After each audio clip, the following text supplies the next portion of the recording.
बिस्मिल्लाहिर्रहमानिर्रहीम। अस्सलामु आलैकुम, आदाब। আজকে আমরা কথা বলবো সাম্প্রতিককালে বিএনপির ভূমিকা এবং আরো দুই একটা সুযোগ থাকলে। তার আগে আমি আপনাদেরকে একটা জিনিস, আপনারা হয়তো ইতিমধ্যেই শুনেছেন যে গতকাল মাননীয় প্রধানমন্ত্রী সহ 10 জনের এনআইডি লক করা হয়েছে। এটা আরেকটা বদমাইশি। কোর্টের অর্ডার ছাড়া এনআইডি কর্তৃপক্ষ এটা করতে পারে না। কোনো প্রধানমন্ত্রী বা তার পরিবারের কারো বিরুদ্ধে অভিযোগে এখন পর্যন্ত, ফরমাল অভিযোগে এখন পর্যন্ত দাখিল করা হয়নি। এখন পর্যন্ত সমস্ত মিথ্যা অভিযোগগুলো তদন্তাধীন। এই অবস্থায় এনআইডি ব্লক করা এটা মানবাধিকার লঙ্ঘন, আইনের লঙ্ঘন। এখন তো আর আইন বলে কিছু নাই, যে যা খুশি তাই করতেছে। আমি এর তীব্র প্রতিবাদ জানাচ্ছি।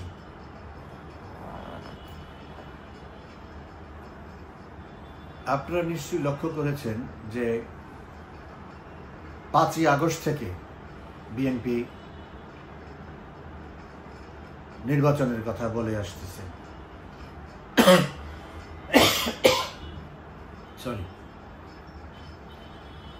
এবং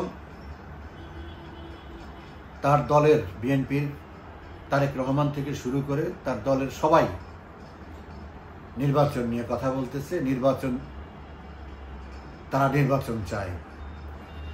তারা এই প্রতিদিন একই কথা বলছে। যখনই যে কোনো সমস্যা আসে, বাজার ব্যবস্থা, সিন্ডিকেট, নির্বাচিত সরকার ছাড়া এই সমস্যার সমাধান হবে না। এটা বিএনপির কথা। চাঁদাবাজি, লুটপাট, মব জাস্টিস, মব ভায়োলেন্স, যত রকমের অপকর্ম আছে, আইন শৃঙ্খলা পরিস্থিতি উন্নতি হবে না যতক্ষণ পর্যন্ত নির্বাচিত সরকার না আসবে। এটা বিএনপির কথা। দেশে গণতন্ত্র ফিরে আসবে না এবং গণতন্ত্র প্রতিষ্ঠিত হবে একটা নির্বাচনের মাধ্যমে। এটাও বিএনপির কথা। বহির্বিশ্ব থেকে বিনিয়োগ আসবে না এবং দেশের মানুষও বিনিয়োগ করবে না একটা পরিস্থিতি, স্থায়ী পরিস্থিতি, স্থিতিশীল পরিস্থিতি সৃষ্টি না হলে। এটাও বিএনপিরই কথা। এ পর্যন্ত কয়েকবার বিএনপি ইউনূস সওদাগরের সাথে মিটিং করেছে নির্বাচনের রোডম্যাপের জন্য। এর আগে দিচ্ছি এটা সেটা বলে পাশ কাটিয়েছে। এবার একদম স্ট্রেইট বলে দিয়েছে যে জুন মাস নাগাদ হবে। এবং আমি তখন আমার আরেকটা এপিসোডে আমি সংক্ষিপ্ত আকারে বলেছি যে এটা নিয়ে বিএনপি তেমন একটা উচ্চবাচ্য করবে না। এই পর্যন্তই শেষ। এই নির্বাচন চাওয়া আর এই সংস্কার খেলা, এগুলো হইল এই আবারই একটা 4 দলীয় সিন্ডিকেট, এই 4 দলীয় group of companies headed by Yunus সওদাগর।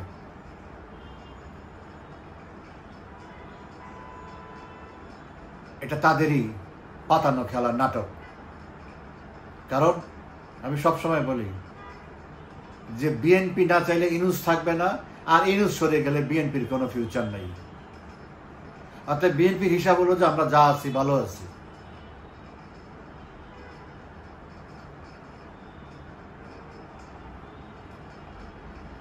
এই 8 মাস 9 মাসে ওদের তো প্রথম উদ্দেশ্য হলো যে আখের গুছিয়ে নেওয়া।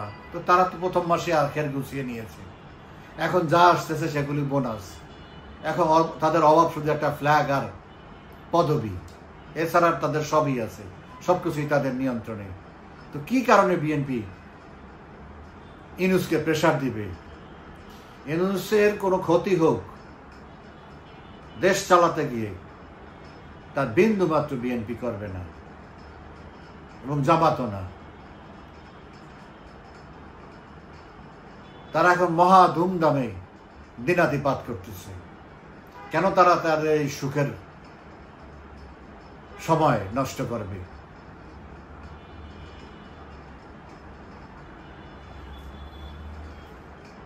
দেখেন, একটা দায়িত্বশীল দল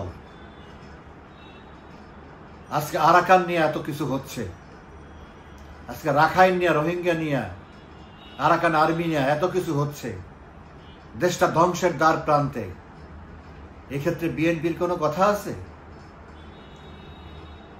বিএনপির প্রবাসী নেতা তারেক জিয়ার কোনো কথা আছে? কারণ তাদের দেশের প্রতি কোনো দায় দায়িত্ব নাই। তারা নিজেদেরকে নিয়ে ব্যস্ত, নিজেদের আখের গোছানো নিয়ে ব্যস্ত, নিজেদের স্বার্থ সংরক্ষণের ব্যস্ত। একটা দায়িত্বশীল দল, একটা বৃহৎ দল হিসাবে আজকের এই পরিস্থিতিতে তাদের এই যে জলকেলিতে আমাদের 10 কিলোমিটার ঢুকে তারা এখানে আনন্দ ফুর্তি অনুষ্ঠান করলো, এবং তারা ওইটা তাদের অভয়ারণ্য, ওই অঞ্চলটাই তাদের এখন অভয়ারণ্য হয়ে গেছে। যা খুশি তারা ওখানে তা করতেছে। আমাদের কোনো বর্ডার গার্ড বলি, নিরাপত্তা বাহিনী বলি, কারো কোনো ভ্রুক্ষেপ নাই, বিকজ এটা আমেরিকার নির্দেশে এটা তাদেরকে ওপেন করে দেওয়া হয়েছে। অঘোষিতভাবে আমরা এখন ওই আরাকানের সহযোগী শক্তি। আপাতত আমরা ওখানে সৈন্য সমাবেশ মানে ওদের সাথে একসাথে থেকে যুদ্ধ করি না, কিন্তু ওদের লজিস্টিক্যাল যে সাপোর্ট দরকার আছে সেটা আমরা দিয়ে যাচ্ছি। আমাদের নিরাপত্তা বাহিনী, দেশ রক্ষা বাহিনী, এই অবৈধ সরকার তা দিয়ে যাচ্ছে। এরকম একটা বিপজ্জনক পরিস্থিতিতে বিএনপি তার কোনো ভূমিকা রাখলো না। বিএনপি বলতে হলে তার পক্ষে বলতে হবে, কারণ ইউনূস এই কাজ করেছে। বিএনপি তার পক্ষে বলতে হবে। এখন বিপক্ষে বলতে গেলে ইউনূসের জন্য এটা ক্ষতিকর, যার জন্য বিএনপি কোনো কথা বলে না। তার মানে এই ষড়যন্ত্রের সাথে দেশের এই বিপদ, দেশকে এই বিপদের মধ্যে ফেলার জন্যে বিএনপিও সমভাবে দায়ী।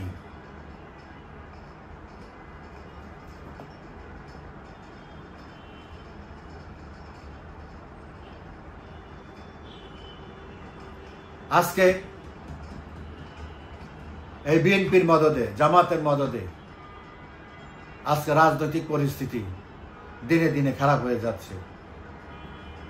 দেশ একদিকে রাজনৈতিক, আরেকদিকে সীমান্তে এক ভয়াবহ অস্থিতিশীল পরিস্থিতি হয়েছে। তবে আমি আগেও বলেছি, এখনো বলি, কালকেও আমি ভারত নিয়ে কথা বলেছি, কিন্তু এই কথাটা বলিনি, সেটা বলছি।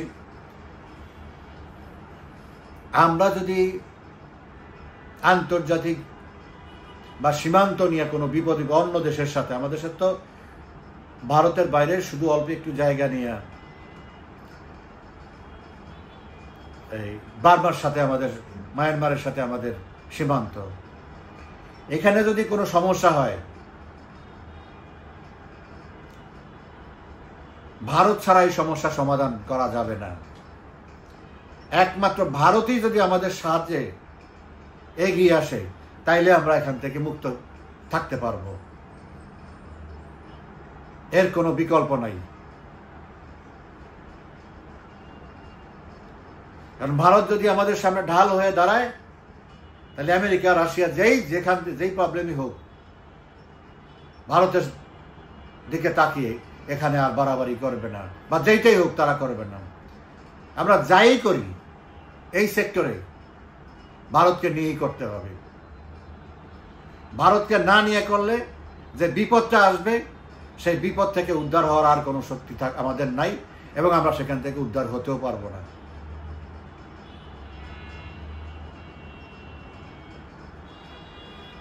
সো বহিঃশক্তির হাত থেকে বাংলাদেশকে রক্ষা করার জন্য ভারত হলো একমাত্র শিল্ড। অতএব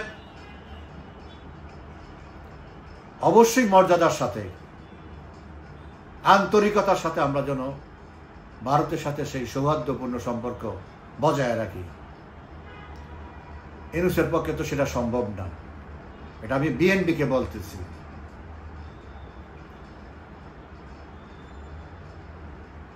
একটা শান্তিপূর্ণ দেশ পরিচালনা করতে হলে ভারতের সহযোগিতা অবশ্যম্ভাবী, এটা যেন আমাদের সবার মনে থাকে। দেখেন,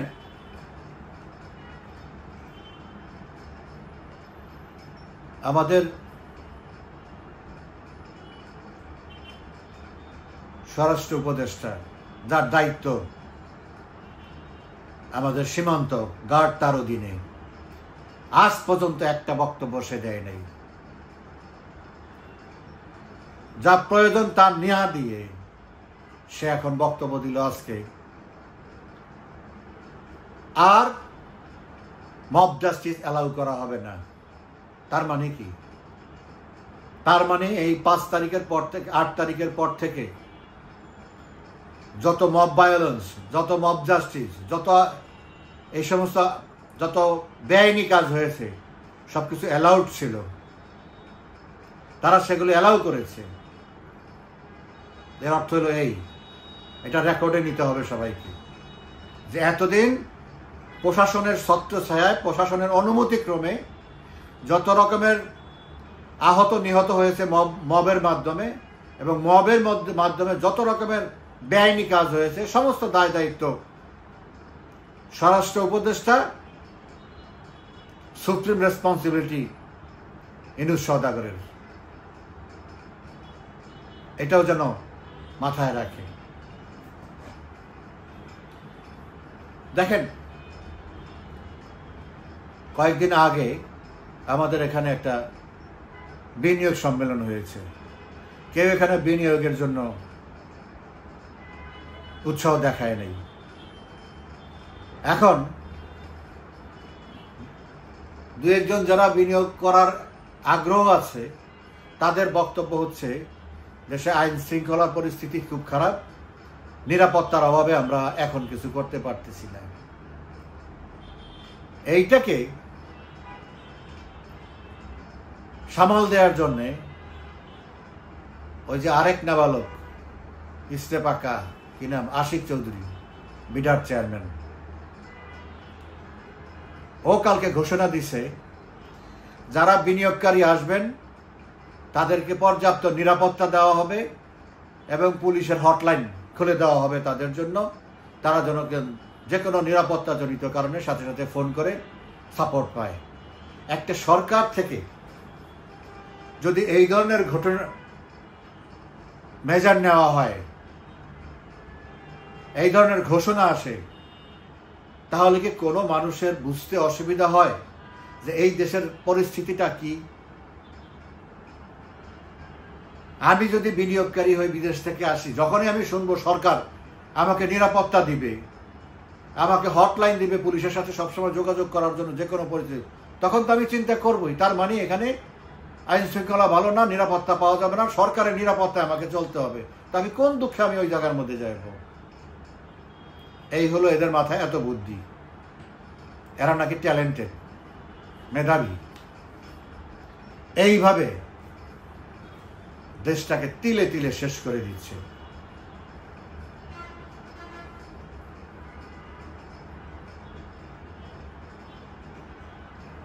যাই হোক, আমার মূল কনসার্ন হলো আজকে যে বিএনপির কোনো ভূমিকা আরাকান নিয়ে নেই, কোনো উদ্বেগ, উৎকণ্ঠা, কোনো কিছুই তাদের নেই।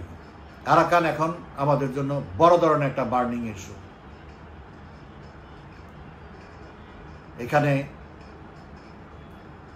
চায়না, রাশিয়া সরাসরি ইনভলভ হবে যদি আমেরিকা সরাসরি ইনভলভ হয়।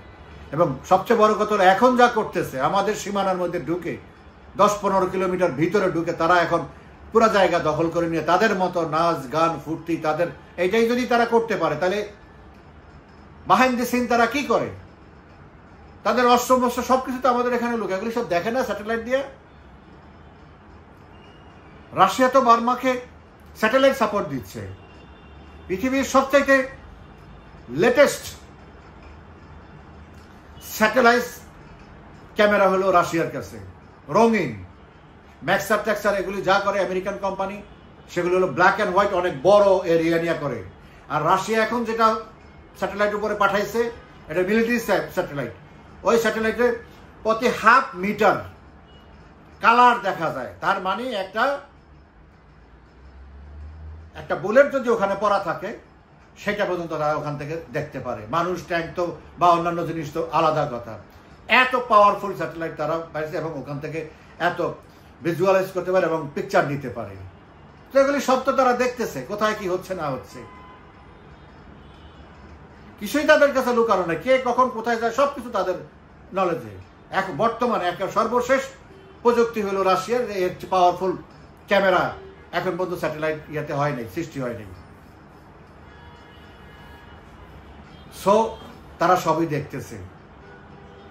আমি যত 3-4 দিনে আমি যতটুকু অনুমান করতেছি যে রাশিয়া হয়তো সে মেসেজ আমাদেরকে পাঠাইছে যে stay out of this.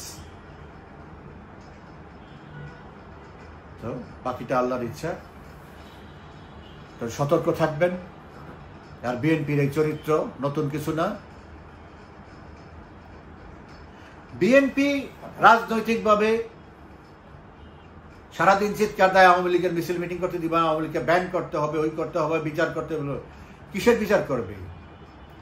BNP যে 13, 14, 15 তিনটা বছর যেই অপরাজনীতি করছে, যে ধ্বংসযজ্ঞ চালিয়েছে, স্বাধীনতার পরে এরকম ধ্বংসযজ্ঞ পলিটিক্যাল এনার্কি তো আর কোনোদিন সৃষ্টি হয় না। শত শত মানুষকে হত্যা করছে, হাজার হাজার গাড়ি যানবাহন জ্বালিয়ে দিয়েছে, মানুষকে গাড়ির মধ্যে রেখে জ্বালিয়ে দিয়েছে পেট্রোল বোমা, গান পাউডার দিয়ে। 550-র উপর স্কুল জ্বালিয়ে দিয়েছে। তখন তো 14 সালে তো কথা উঠছিল বিএনপিকে ব্যান করে দেওয়ার জন্য। প্রধানমন্ত্রী বলছে নো, এটার বিচার মানুষ করবে, জনগণ করবে। আর বিএনপিকে ব্যান করলে আমরা রাজনীতি কার সাথে করব?